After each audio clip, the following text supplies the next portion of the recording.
Hey, seventh graders, happy Wednesday. I hope that all is going well with you. We're just going to go ahead and jump right on in here today. What I want you to do is flip to your table of contents, please, and we're going to go ahead and update our Bill of Rights, pages 31 and 32, just like you see up here on the board. Mrs. Hackle should have already handed this out to you. If not, she can go ahead and hit pause and get the paper out to you, and you can get this written down in your table of contents. Please make sure that you're still placing numbers onto all your pages, please. Again, please make sure you're still placing numbers onto all of your pages.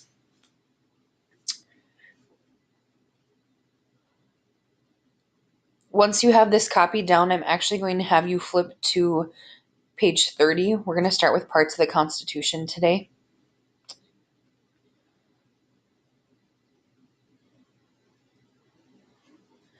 So we're going to start here with this page. Okay. Again, we're on page 30. Let me backtrack a little bit here. So yesterday, we left off looking at the weaknesses of the Articles of Confederation. Again, for your test on Tuesday, you're going to have to be able to list 3 of the 7 weaknesses. And like I said, I like the top 3 and then number 5. So you have no way to control trade, no way to enforce taxes, no president, no national court. Those are kind of the 4 that always jump out or stick with me the most. And if those 4 aren't what work for you, that's totally fine, but I just happen to think that they're the easiest. You also have vocabulary on that test, the parts of the Constitution and the Bill of Rights today. So as we finish the notes, I'll go ahead and go over the test with you. But in the meantime, we're going to jump right on in. So like I said, yesterday we left off with weaknesses of the Articles of Confederation. We have our group of white-haired guys get together. We're starting with our what here for constitutional parts. And our white-haired guys are going to establish a constitution. So what is a constitution? It is a plan for how our government works. So again, we're going back to this box right here at the very top. And for what you're writing down, what is underlined? It is a plan for how our government works.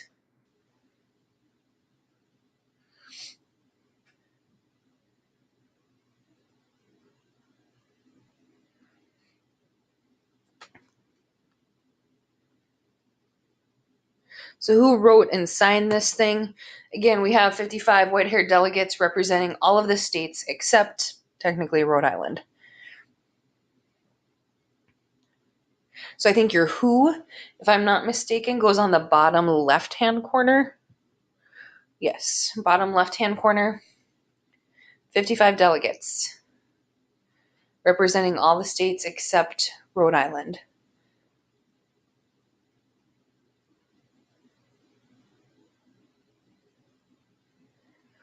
We're going to hop over to our where on the right-hand side.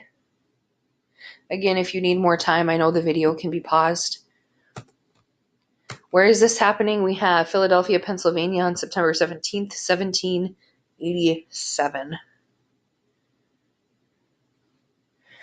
So again, with the Articles of Confederation, they start drafting everything in, I think we said 1777.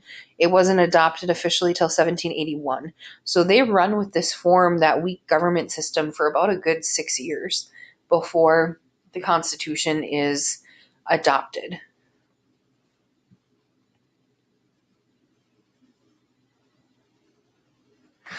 The basic principles that we see within the Constitution are the ideas of popular sovereignty. Again, this is a vocab word. The idea that government power belongs to the people. They also use the idea of limited government. They say that the government's not all powerful and can only do what the people let it. Again, that was what the Constitution, or that was the basis for the Constitution. So something you have to ask yourself today, if you reflect on our government and society, is the government becoming too powerful? Or are we still just letting the government do what we want it to do?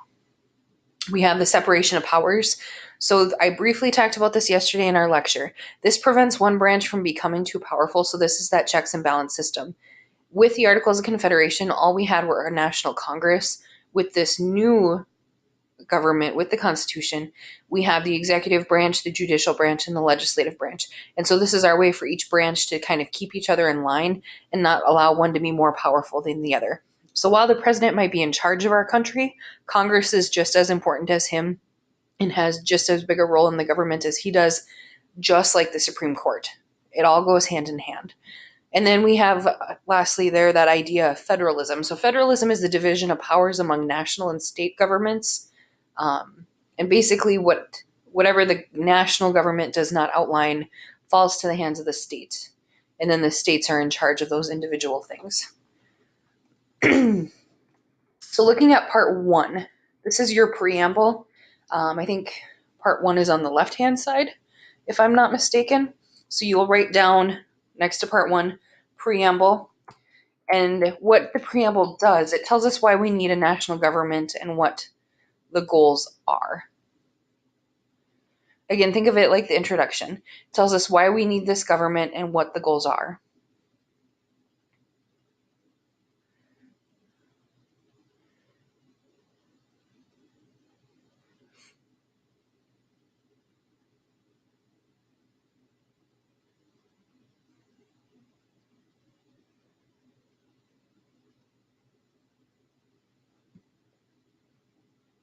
Moving on to part 2, we have the articles. Oops, before I forget. Part 1, I sent Mrs. Hackle a link to a super corny Schoolhouse Rock video because I've learned that I can't play videos within my own video. At the end of the hour, make sure you remind her to go back and play that super corny Schoolhouse Rock video for you, okay? Part 2, we have the articles. So what do they do? The articles explain how the 3 branches work.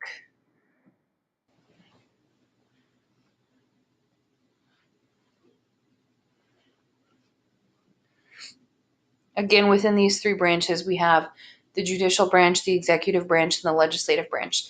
And we'll look at these 3 branches in more detail starting next week.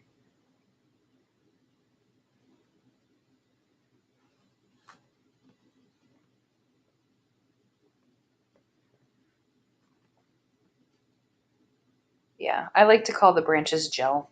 Judicial, executive, legislative. Part 3, we have the amendments.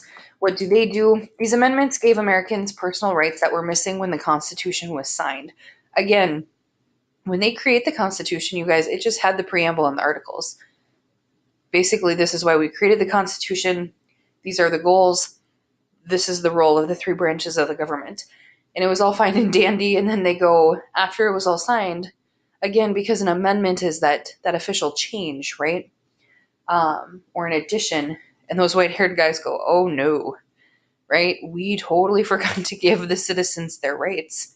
Because the big argument was that the king had denied people rights for so long that they wanted to assure with the new government system that their rights existed.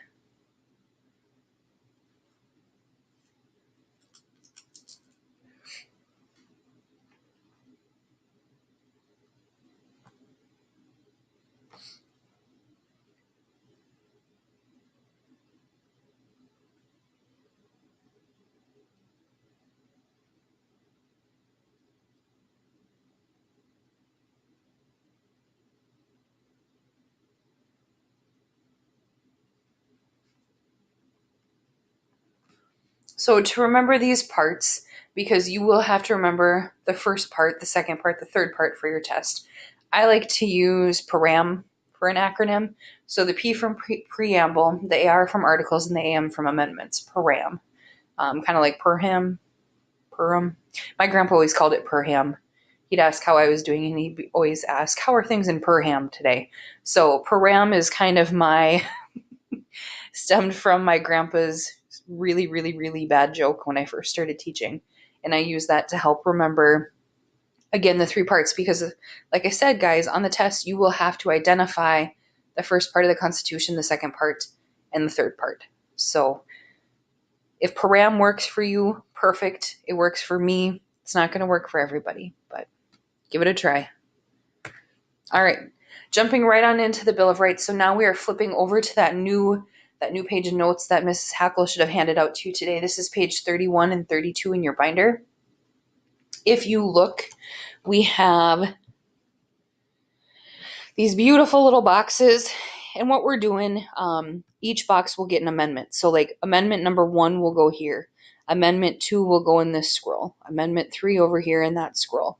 And so each scroll will receive an amendment. Don't start writing down individual parts within each one. If you look, you have 10 scrolls, 5 on the front, 5 on the back. So the first amendment, and I don't have it underlined for you, you're writing all of this. The First Amendment is the freedom of religion, speech, press, right to assemble, and petition. So again, on this notes page, okay, you can just write out number 1, and then you're going to list what the First Amendment is. Again, it's that freedom of religion, speech, press, right to assemble, and petition.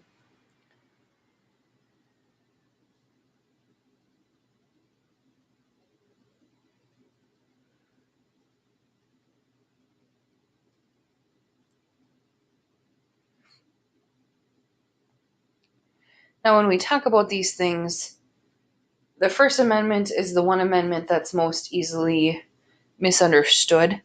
When we talk about freedom of speech and what's covered by it, things like hate speech, bullying, things like that, that's not covered under First Amendment rights.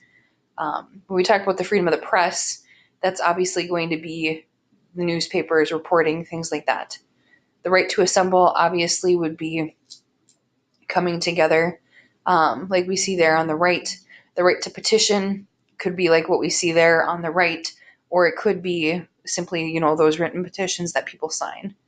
And then, as usual, the freedom of religion, which basically was what your country was founded on. If you really think back to it, with the Pilgrims and the Puritans and the Quakers and all those different groups, right? They were here for that religious freedom. So that First Amendment right really stems from the sole purpose of why your country was founded, other than for money. Going down underneath, we have, you'll put a 2, or you may write down Second Amendment. The Second Amendment, U.S. citizens have the right to bear arms or own guns. You do not need to write down be over 18 or have a license. Now, this is the next most misunderstood amendment. This is entirely related to the right to bear arms. So this is owning guns in order to prepare for a war. Okay. Again, the Constitution, you guys, is a very old document. It's over 200 years old, which means that the Second Amendment of what you think it means today is entirely incorrect, because that's not what it is meant for. When I teach 7th graders, oftentimes they get upset about their Second Amendment rights being taken away because they think that relates to hunting. And the Second Amendment right has absolutely nothing to do with hunting. So those of you who go deer hunting or pheasant hunting, things like that, your Second Amendment rights have absolutely no correlation to this at all. Instead, the Second Amendment rights, the rights to bear arms, is simply the right to defend yourself if being attacked. So this was more or less put in place because of what happened with Great Britain, right? Those redcoats were there. The people wanted to have the right to bear arms, to own their own guns, to defend themselves against the redcoats. That's the purpose of the Second Amendment. Historically, that's why it exists.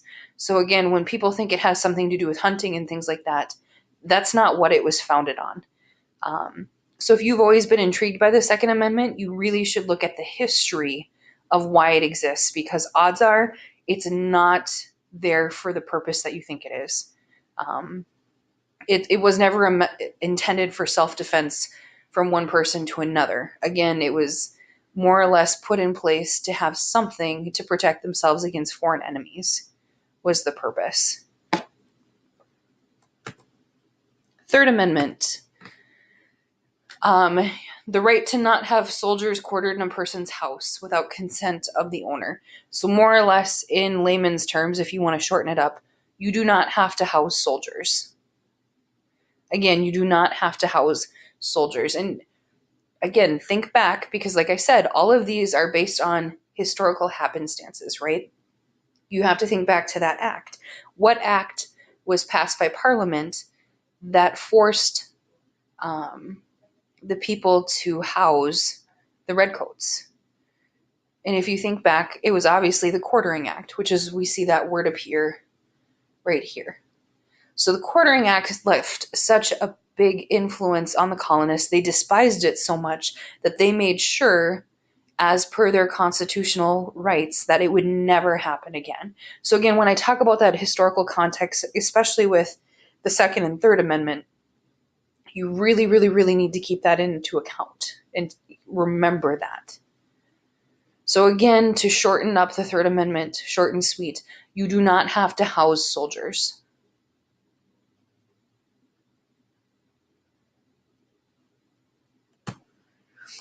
The Fourth Amendment, this is U.S. citizens are protected from unreasonable searches of a person's property. So this relates to the concept of search warrant or probable cause.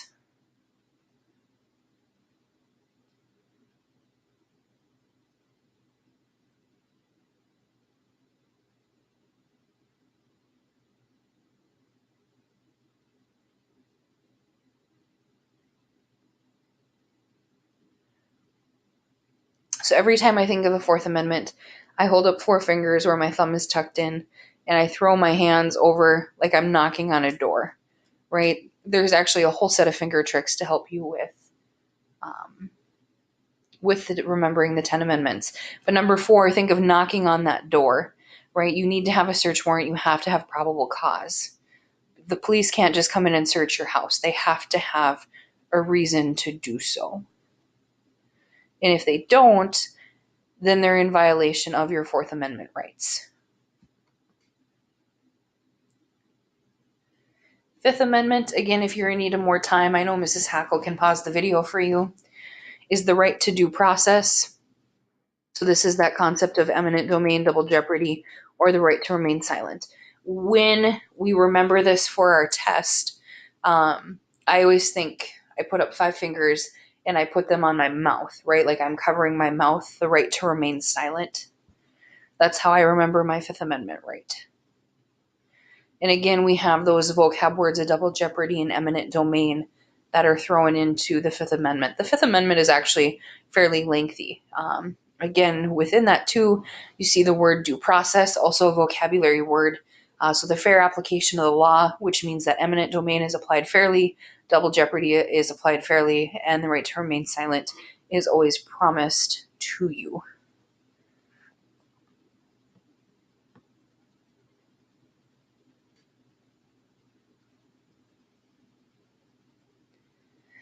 Your Sixth Amendment is the right to a speedy trial. So when I remember this, I take one hand and I put it out. I have my 5 fingers out, and then I point with another hand or another finger to my wrist, like I'm pointing to a watch. So I have 6 fingers there, the right to a speedy trial.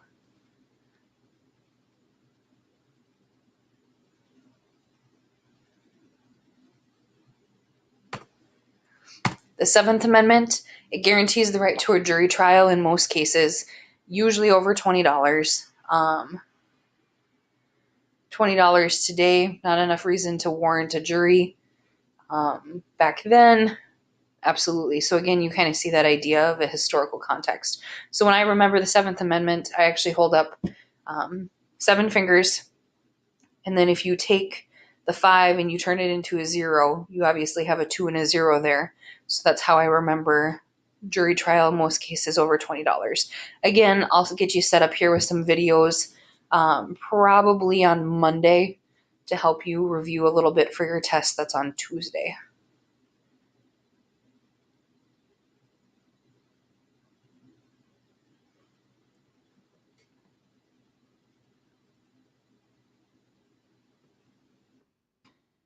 Your Eighth Amendment, we have no excessive bail and no cruel and unusual punishment. So if you're arrested for speeding, rarely do you get thrown into jail. Instead, you get a speeding ticket. But if they threw you in jail, they can't say that your bail is, $20,000 because that's super excessive. No cruel and unusual punishment would be how you were treated, not just within jail, but everything leading up to and prior as well.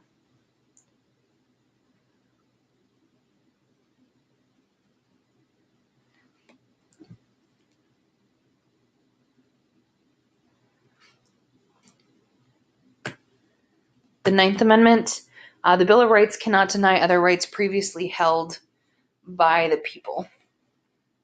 So it can't take away anything else you were already promised.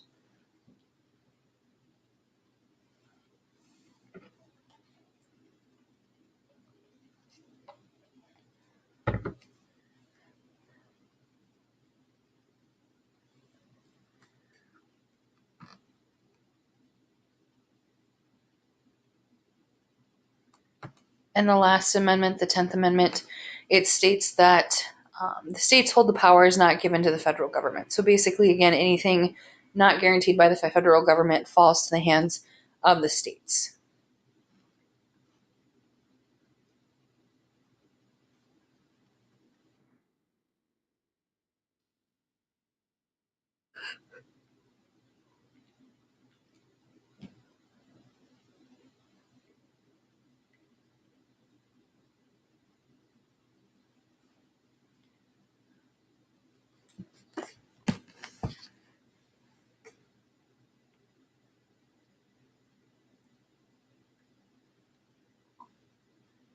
All right.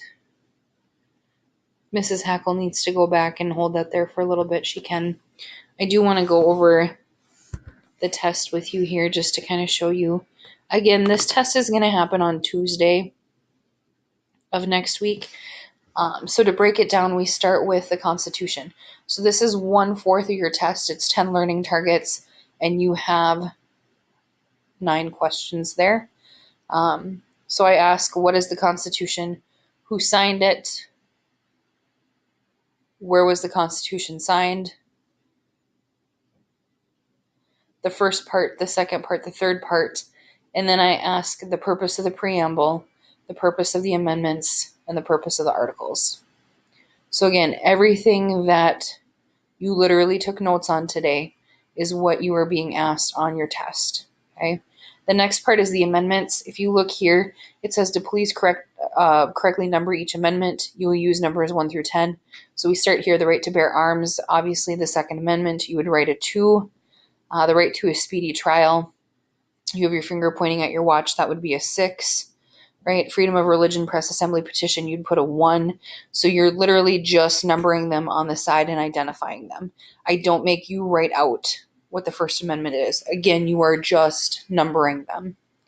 And then looking back at yesterday, another quarter of your test is listing the 3 weaknesses and then the matching vocab words. Right? So all of that said, for the remainder of the hour, let me just pull up to see what I had down for today. I'm sorry, it's Tuesday night at like 1:45 to midnight. I'm exhausted. I've been up since 6 o'clock this morning. Tomorrow you're working on actually a video game that I think you'll like. You kind of get the rest of the week off, actually. Tomorrow you get to play a video game, and then Friday you have a video. Monday we will review. Test is on Tuesday. So here's kind of my advice, you guys. You obviously have some time left at the end of the hour. I would do one of 2 things, or I would do both of these things, okay? And this Mrs. Hackle can make you do these. I would take out flashcards, and I would make flashcards for your vocab and flashcards for your amendments.